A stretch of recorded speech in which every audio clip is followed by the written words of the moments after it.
All right, let's talk about critical mass. You might have seen it, you might have heard of it, but today we're going to dig into what it's all about. Because this global movement is so much more than just a bunch of people riding bikes. It's actually a really fascinating look at leaderless organizing, direct action, and the politics of who gets to use our streets. Have you ever seen this happen? One minute, you're on a totally normal city street, filled with cars, noise, the usual. And the next, it's just gone, completely swallowed by this flowing river of hundreds, sometimes even thousands of cyclists. The sound of car horns just gets replaced by bike bells. It's a pretty wild sight, and it happens in cities all over the world. So what is it really? Well, at its heart, critical mass is a beautifully simple idea. It's not an organization, it's a gathering. There are no leaders telling you where to go, no permits you have to get from the city, and no set route planned out in advance. It's all about a spontaneous, collective decision to take back the streets, even if it's just for one evening. And the name, critical mass, is just perfect. It's not just some catchy phrase. It's pulled straight from physics. It's that tipping point where a system, any system, becomes self-sustaining. For cyclists, it's that magic moment when there are enough of them together that they can't be pushed to the side of the road anymore. They gain this undeniable presence. They literally become the traffic. The whole thing kicked off in San Francisco way back in 1992. It really grew out of the frustration of cyclists who just felt unsafe and totally ignored in a city that was, and still is, built for cars. But here's the key. It didn't grow like a franchise. The idea just spread, organically, from city to city. And that leaderless structure, that's its greatest strength. There's no headquarters you can shut down to stop it. Now, this whole leaderless thing brings us to the philosophical core of the movement. The source material we're drawing from describes the entire structure as being anarchist by design. So let's unpack what that actually means in this context. And this is a really, really important distinction to make.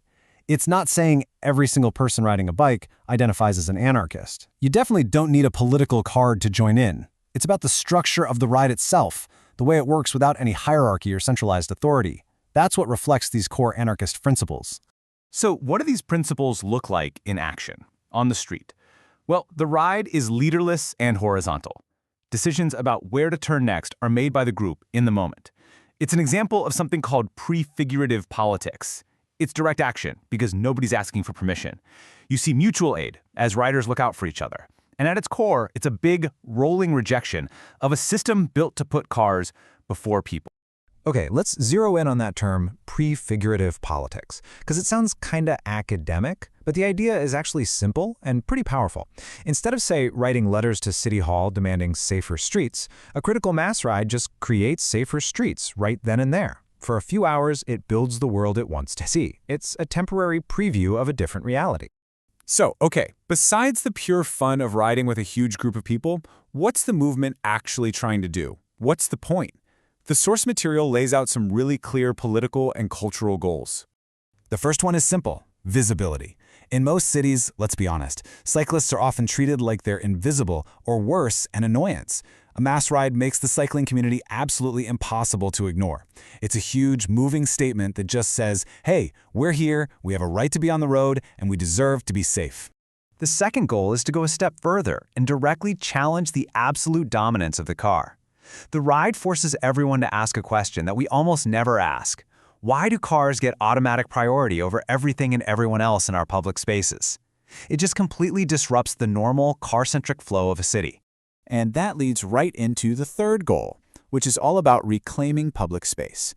For a few hours, a street stops being just a channel for cars to move through and becomes a place for community, for joy, for human connection. It's this powerful reminder that our streets are, or at least should be, for people. Now, to really get a handle on critical mass as a tactic, the source material we're looking at draws this really fascinating comparison to another famous form of leaderless action, the Black Bloc. So check this out. Both of these tactics are leaderless, and they both rely on anonymity to create these temporary autonomous zones. But their targets are totally different. A Black Bloc often directly confronts symbols of power, like police or corporate property. Critical mass, or the bike block as it's called here, confronts something way more abstract. It confronts infrastructure itself, the very layout of the city. Anonymity for one comes from what you wear. For the other, it comes from being part of a huge moving mass of people. So, to boil it all down, the key takeaway is this. One tactic confronts the police, the other confronts the pavement. To really see the whole picture, we need to zoom out a bit. The source material puts critical mass into this broader framework that it calls an ecosystem of resistance. And that brings us to our last big idea, diversity of tactics. This is a principle that basically says there's no single right way to create social change. A healthy movement actually needs a whole range of different approaches, everything from politely educating people to disruptive actions like this. And the idea is that they can all exist together, in solidarity. And this is where critical mass finds its perfect spot in that ecosystem. I mean, it hits this amazing sweet spot, right? It's nonviolent, which makes a lot of people feel safe participating. It's super visible, so you can't miss the message. It's definitely disruptive, so it forces a conversation.